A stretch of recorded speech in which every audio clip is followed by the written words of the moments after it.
아버지와 소. 이강민. 어머님께서 암으로 3개월밖에 못 사신다는 의사의 통보를 받고 어머님을 병원에서 구급차로 모시고 집으로 돌아오면서 같이 타신 아버지의 얼굴을 보았습니다. 63세의 나이가 630세 정도나 들어 보이는 농부의 슬픈 얼굴. 아버지는 하얀 시트에 누워 눈만 둥그러니 떠 바라보시는 어머니 남기수님의 손을 잡고 천둥 같은 한숨을 토해내며 울음을 삼키고 계십니다. 다음 날 아버지와 아들이 소를 팔기 위해 새벽길을 나섭니다. 그 병원에서는 3개월이라 하지만 서울 큰 병원에 한 번 더 가보자는 아버지의 말씀에 집에서 기르던 소를 팔기 위해 아버지는 어미소, 나는 송아지를 잡고 새벽에 성황당 길을 오릅니다. 아버지는 저만큼 앞에서 어미소를 끌고 앞서 가시고 나는 뒤에서 송아지를 끌고 뒤를 따르는데 새벽의 차가운 공기를 뚫고 이상한 흐느낌의 소리가 들려왔습니다.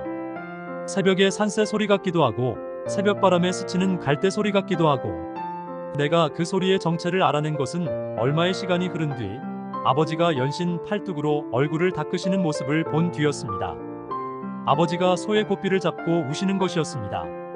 소의 고삐를 움켜쥐고 흐느끼며 우시는 늙은 아버지의 모습을 보며 나도 송아지를 잡고 얼마나 울었는지 처음 아버지의 눈물을 보았고 아버지가 우시는 모습을 보았습니다. 일본 강점기와 6.25 피란 시절에도 눈물 한 방울 흘리지 않으셨다는 아버지가 이 새벽 장터로 가는 성황당 고갯길에서 새벽을 깨우며 흐느끼십니다. 아버지는 울음을 자식에게 보이기 싫으셨던지 연신 이랴 소리로 울음을 숨기시며 길을 재촉하십니다. 내가 해병대 훈련소 수료식 날 청자 담배 2보루를 들고 인천에서 머나먼 포항까지 밤새 기차를 타고 면회 오시어 멋쩍은 듯 자식에게 담배를 주시며 이거 내 엄마가 사준 거니까 조금씩 나눠 피워 하시던 나의 고마운 아버지. 너무 마른 나의 모습을 보고 이놈아 힘들면 높은 사람에게 힘들다고 얘기해 하시며 근심 어린 모습으로 내 손을 잡아주던 아버지. 그때 처음 아버지의 손을 잡아보았고 그때 처음 아버지의 슬픈 눈망울을 보았습니다. 얼마나 걸었을까. 안개가 걷히고 우시장이 나타납니다. 소를 팔고 시장의 순댓국집에 아버지와 앉았습니다. 순대 한 접시를 시켜놓고 소주 한 병을 주문했습니다. 송아지 끌고 오느라 애썼다. 참 정이 많이 든 소인데 이 소들이 내 엄마를 살릴지 모르겠다. 아버지께서 소주잔을 나에게 주시며 이런 말씀을 하셨습니다. 강민아, 내 엄마 소원이 뭔 줄 아느냐? 아버지의 갑작스러운 물음에 곰곰이 생각해보니 나는 엄마와 28년을 살면서 아직 엄마 소원을 들어본 적도 없었고 물어보지도 않았는데 조금은 궁금하기도 했습니다. 아버지는 한참을 망설인 후 입을 여셨습니다. 너 장가가는 거 보고 눈 감는 거야. 어머니 소원이 내가 장가가는 거라니. 아버지에게 몇 잔의 소주를 더 청해 마시며 깊은 생각에 잠깁니다. 그래, 어머니의 소원을 한번 들어드리자. 하지만 결혼은 여건이나 현실로 불가능한 것이었습니다. 우선 결혼할 상대 여자가 없고 가진 돈과 직업도 없으며 인물도 변변치 못해 약속은 그저 약속에 그칠 수밖에 없는 씁쓸한 현실이었습니다. 소를 팔아 치료한 보람도 없이 어머니는 큰 병원에서도 가망이 없어 다시 퇴원하여 집에서 쉬시며 이제 병원에서 제시한 3개월에서 한 달이 남은 상태입니다.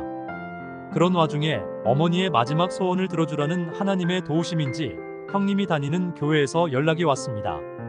여자가 있으니 선을 한번 보라고. 어두컴컴한 부천역 지하 다방에서 딱 한 번 얼굴을 보았습니다. 나는 사실 그때 무엇을 따지고 무엇을 내세울 형편이 못 되었습니다. 그리고 사실 여자의 얼굴을 쳐다볼 용기도 없었습니다. 다음날 빠른 엽서 한 장을 보냈습니다. 우리 어머님께서 앞으로 한 달밖에 못 사십니다. 그래서 나는 한 달 안으로 결혼해야 합니다. 이것이 어머님 소원이며 유언이기 때문입니다. 싱거운 얘기지만 열흘 안으로 결혼해 주실 수 있나요? 그리고 답신이 왔고 우린 결혼을 하였습니다. 교회에서 예식을 하는데 어머님께서 병원차를 타고 오셨습니다. 아버지와 함께 앉으신 어머님께서 웁니다. 아버지도 울고 나도 울고 내 아내도 울고 사정을 아시는 하객들과 주례 목사님도 울었습니다. 신혼여행을 뒤로 미루고 인천 연안부두에 가서 김소월 시인의 시 엄마야, 누나야를 부르며 친구들과 어울렸던 기억이 떠오릅니다. 어머님은 보름 후 돌아가셨고 아버지는 그해 가을 어머니를 그리다 어머니 곁으로 가셨습니다. 동갑 나이에 한 동네에서 태어나시어 63세의 같은 해 봄과 가을에 돌아가신 두 분. 남들은 복받은 분이라 얘기하지만 허울 좋은 이야기요. 그 힘들고 아프게 살아온 삶 하늘밖에 누가 알리요.